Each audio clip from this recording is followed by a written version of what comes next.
My channel और just welcome back to my channel. I know मैं video बहुत दिनों बाद बना रही हूँ एंड इसका रीज़न क्या है ये आपको वीडियो जब मैं स्टार्ट करूँगी आगे अपना मेकअप ट्यूटोरियल तब मैं आपको बात करते करते बताऊँगी एंड बहुत सारी टिप्स एंड ट्रिक्स भी दूँगी मेकअप आर्टिस्ट के लिए। स्पेशली ये वीडियो है, आप देख सकते हो जाकर। एंड इस पूरे मेकअप का मैंने ट्यूटोरियल बनाया है सिर्फ आप लोगों के लिए, सो जल्दी से जाके चेक कर आओ। Bye bye. सो गाइज़ आपने मेरी इंट्रोडक्शन वीडियो देख ली होगी। सो अब स्टार्ट करते हैं मेकअप मैं थोड़ा सा पिंटरेस्ट स्टाइल में करूँगी।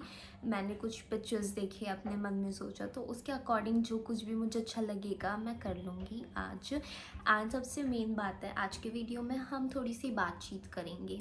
सो स्टार्ट करते हैं अब वीडियो को। एंड मेकअप करने से पहले अपने हेयर टाई कर लेती हूँ। ओके मैंने मॉइस्चराइज़र वगैरह ऑलरेडी लगा लिया है अपने फेस पर। एंड नाउ मैं अपने पिटारे से निकालूंगी, मेकअप के पिटारे से मैं निकालूंगी फॉरएवर का कंसीलर। जो फॉरएवर का ना यूज़ करके मैं एलेगल यूज़ कर लेती हूँ, कोई बात नहीं। एलेगल सब चीज़ों में सही है, बस इसका एप्लीकेटर मुझे अच्छा नहीं लगता, बहुत प्रेशर लगाना पड़ता है यार। एंड जैसे कि आप लोगों को पता है आज की वीडियो में हम बातचीत करने वाले हैं। सो मैं इतने टाइम से वीडियोस क्यों नहीं बना रही थी। फ़र्स्ट ऑफ़ ऑल मुझे आई एलर्जी हो गई थी, कम से कम 1 वीक हो गया था मेरी आई एलर्जी को, जो मुझे बहुत ज़्यादा इरिटेट करी थी और मैं कोई भी मेकअप प्रोडक्ट्स वगैरह यूज़ नहीं कर सकती थी। सो 1-2 वीक्स तक मुझे वो था, उससे मैं बहुत इरिटेट थी। एंड फिर वेदर चेंज हो रहा था, देन मेरे को बहुत ज़्यादा कोल्ड हो गया। और बातचीत हम मेकअप से रिलेटेड भी करेंगे, मोस्टली मेकअप से रिलेटेड ही करेंगे। बट फर्स्ट ऑफ ऑल मैं आपको बता रही हूँ कि मैंने इतने टाइम बाद वीडियो क्यों बनाई है। फिर मेरा उसके बाद मन ही नहीं था मैं कुछ वीडियोस वगैरह बनाऊँ, क्योंकि फिर मुझे कोल्ड हो गया था और कोल्ड तो सबसे इरिटेटिंग चीज़ लगती है इंसान। तो मैंने कर लिया अपना आई बेस कंप्लीट। अभी मैंने बहुत नेचुरल सा रखा है अपना eye base, just because I want to give it a natural look. And then मैं इसे लॉक कर लूँगी। लॉक करना ज़रूरी होता है। लोग पूछते हैं हम अपने आईज़ पे भी क्यों लूज़ पाउडर लगाते हैं। आप लोगों की कंप्लेंट रहती होगी मोस्टली कि हमारा आई शेडो ना मेल्ट होने लगता है या फिर अजीब सा दिखने लगता है, ऑयली ऑयली सा। अगर जब तक आप लोग उसे लॉक नहीं करोगे तो कैसे होगा। एंड बहुत सारे लोगों को तो मेकअप से कुछ एक्सट्रीम ही एक्सपेक्टेशन होती है, कुछ ज़्यादा एक्सट्रीम ही, कि एकदम मेकअप ऐसा दिखेगा। एज अ मेकअप आर्टिस्ट मैं कितनी इरिटेट हो चुकी हूँ बहुत बार कि मेरे पास एक रेफरेंस पिक्चर आ जाती है, आप मेरे को ऐसा मेकअप कर देना, और वो पिक्चर में जो बेस आता है ना वो पूरा फ्लॉलेस होता है, लाइक ग्लास स्किन। क्यों होता है? क्योंकि उन पर फिल्टर लगा रहता है। अब ये बात उन्हें कौन समझाए, लोग बहुत सारे लोग समझते हैं कि मेकअप करने के बाद हमारी मैं बात कर रही थी कि बहुत ही ज़्यादा हमारा स्किन फ्लॉलेस दिखता नहीं। वो पिक्चर और एडिटिंग के बाद जितने भी लोग डालते हैं अपनी स्टोरीज़ पर, कुछ मेकअप आर्टिस्ट बहुत ज़्यादा फ़िल्टर यूज़ करके बहुत ज़्यादा एडिटिंग करके डालता है, तो हमारे दिमाग में बैठ जाता है हाँ मेकअप तो ऐसा ही दिखता है। मैं यूज़ कर रही हूँ हुदा ब्यूटी की पैलेट एंड मैं ये वाला शेड यूज़ करूँगी जो कि मेरी ड्रेस से थोड़ा सा मिलता जुलता है।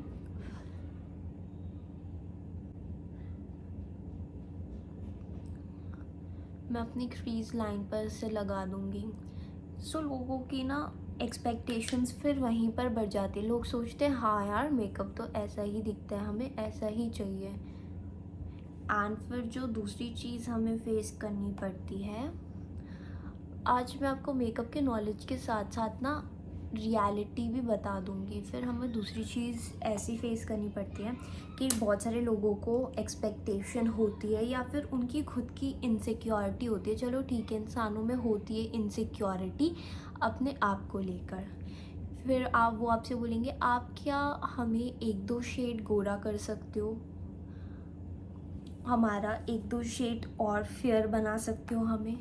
हम नहीं बना सकते हैं, हम बस 1-2 टोन ऊपर अप कर सकते हैं, ऑफ कोर्स कर सकते हैं, बट उससे भी ज़्यादा आप हमें कहोगे तो वो हम आपके लिए कैसे कर सकते हैं?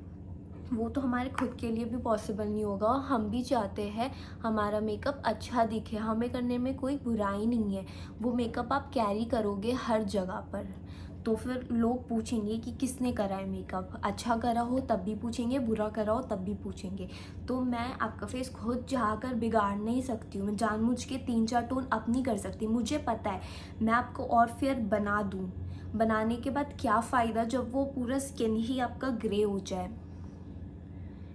क्योंकि अगर हम नेचुरल बेस हमारा नहीं बनाते हैं, बहुत ज़्यादा फेयर कर देते हैं, तो वो बाद में हमारा जो है ग्रे पड़ जाता है मेकअप, या फिर क्रैक होने लगता है। सो इसलिए हम आपसे बोलते हैं कि please try to understand that हम नहीं कर सकते, जितना पॉसिबल होगा उतना हो जाएगा। ये वाली बात बहुत सारे मेकअप आर्टिस्ट मुझसे रिलेट कर रहे होंगे। ठीक है, सबको मेकअप के बारे में नॉलेज नहीं होती, ये काम आपका है लोगों को समझाना कि लोग अच्छे से बिना ऑफेंड करे समझ जाएं।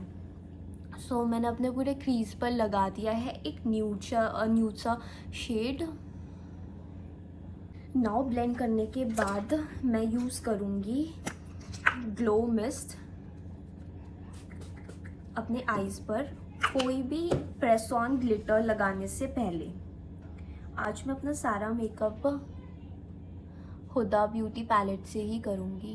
एंड जस्ट मैंने आईज़ के कॉर्नर पर ये लगा दिया है हल्का सा shade moon dust. Huda Beauty की पैलेट में ही आपको मिल जाएगा, या फिर आप किसी भी पैलेट से पिक कर सकते हो। ओके, तो कर लिया है मैंने आईज कंप्लीट, जस्ट सिंपल थोड़ा सा यहाँ पे न्यूड सा लुक दे दिया है। And now I am planning कि मैं आईलाइनर लगा लूँ, बट ऑन स्क्रीन मेरे बस की नहीं है आईलाइनर लगाना, बट स्टिल मैं लगा लूँगी आईलाइनर। तो ये 2 प्रॉब्लम के बारे में मैंने बात करी जो कि मेकअप आर्टिस्ट हमेशा से सफ़र करते हैं। एंड नाउ फिर मैं आकर आपसे और बात करती हूँ जब तक मैं लाइनर लगा दूँ, क्योंकि ऑन स्क्रीन मैं नहीं लगा पाती हूँ। 1 आई में मैंने लगा लिया, कितना परफेक्ट लगा है।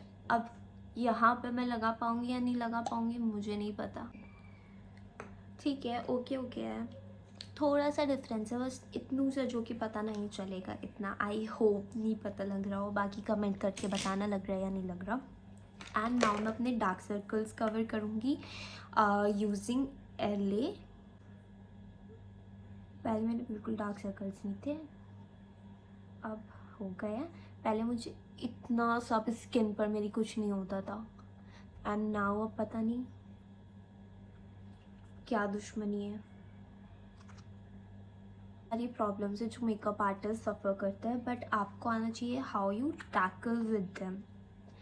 एंड बहुत सारे लोगों को प्राइस से भी दिक्कत होती है कि आप ट्रैवल चार्जेस इतना ले रहे हो। भाई हम इतनी बड़ी बड़ी वैनिटी उठाकर आपके घर पर आ रहे हैं, आपको कहीं जाने की ज़रूरत नहीं है, आपको कुछ करने की ज़रूरत नहीं है, तो हमारा ट्रैवल चार्जेस तो बनता है ना। हमारे वैनिटी में इतने एक्सपेंसिव प्रोडक्ट्स रहते हैं, तो फिर उसके चार्जेस, ट्रैवल चार्जेस तो लगेंगे ही ना। आप मेकअप आर्टिस्ट को ये कहोगे कि ट्रैवल चार्जेस आप रहने दो, वो तो सही नहीं है। और ये भी बहुत सारे मेकअप आर्टिस्ट सफ़र करते हैं।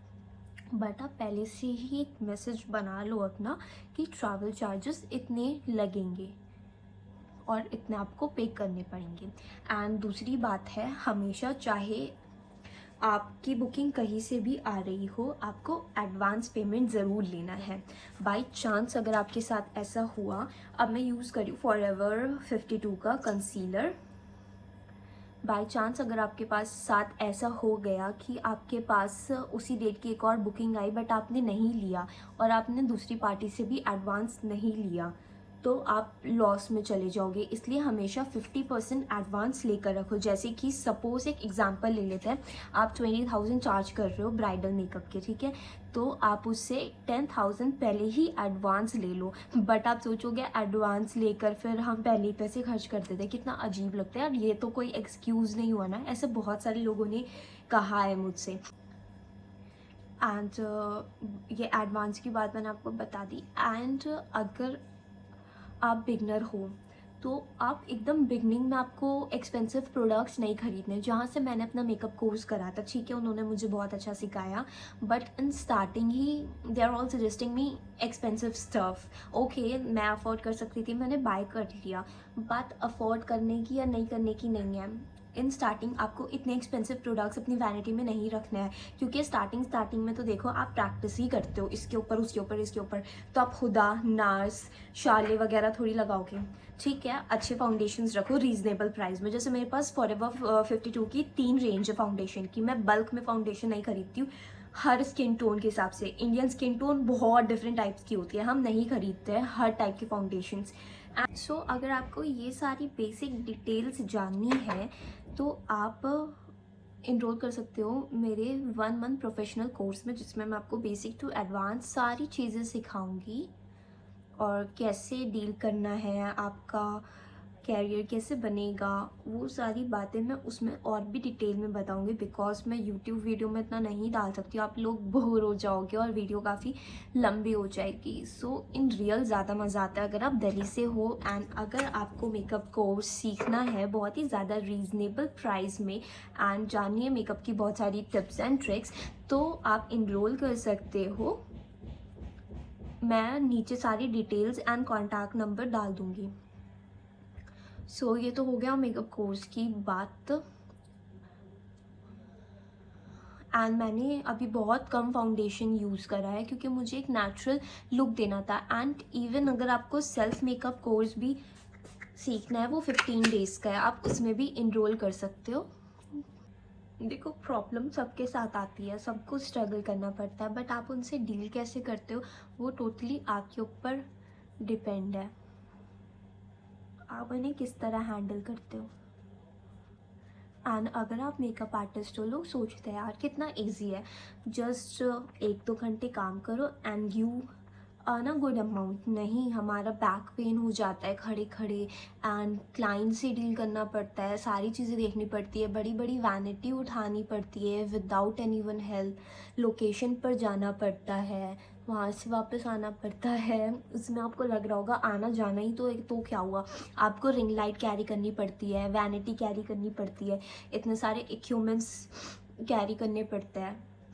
एंड अगर आपने कमिटमेंट दे दी है तो दे दिया, आपकी कमिटमेंट हो गई है। अगर आपको बुखार आया है, कुछ भी हो गया, आपको जाना पड़ेगा, आपके साथ चाहे कुछ भी हो गया, बिकॉज आपने एक बार कमिटमेंट दे दी तो आप वापस नहीं ले सकते हो, क्योंकि आप एडवांस पेमेंट ऑलरेडी कर चुके होते हो।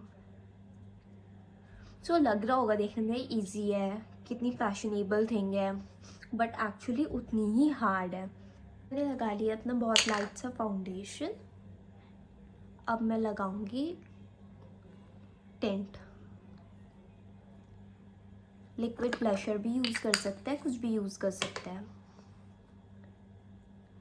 सो मैंने लगा लिया ब्लशर भी एंड ऑलमोस्ट मेरा मेकअप होने वाला है कंप्लीट। नाउ मैं इन लास्ट आपको एक और बात कहना चाहूँगी, ऐसा बहुत बार टाइम आता है व्हेन यू फील वेरी डिसमोटिवेटेड और आपका कुछ मन नहीं करता आप कुछ शूट करो या फिर कुछ इंस्टाग्राम पर डालो या फिर कुछ पोस्ट करो या फिर कुछ करो, और आपका बस मन करता है बस आप अपने कंफर्ट जोन में बैठे रहो। तो कोई बात नहीं, इट्स ओके, बट ऐसा भी टाइम आएगा फिर से वेयर यू अगेन फील कि let's do something, let's make a video, let's shoot again, कुछ तो करो।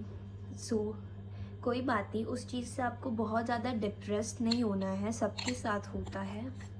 सो बहुत सारे लोग ऐसे बहुत डिप्रेस हो जाते हैं कि हमारे पास कुछ तो आ नहीं रहा है, हम कुछ तो कर नहीं रहे। इट्स ओके, तो कुछ दिन मत करो कुछ भी, आराम से चिल करो, जो आपको पसंद है वो करो, बट उसके बाद भी ये भी टाइम, आई एम 100% श्योर, ये भी टाइम आएगा जब आपको लगेगा चलो इट्स ओके, अब हो गया, बहुत चिल हो गया मेरा कंफर्ट जोन, अब इससे बाहर आकर लेट्स डू समथिंग। जब देखा मैं अपने आइज़ की वाटर लाइन में कुछ नहीं लगाया है, बिकॉज मुझे आई एलर्जी हुई और मैं कुछ अपने आइज़ में अभी कुछ नहीं लगा सकती हूँ, बस ये मैं ऊपर से थोड़ा थोड़ा लगा रही हूँ। आई होप इसका भी कुछ इफ़ेक्ट ना हो मुझे, क्योंकि ना मुझे तुरंत किसी भी चीज़ से एलर्जी हो रही है।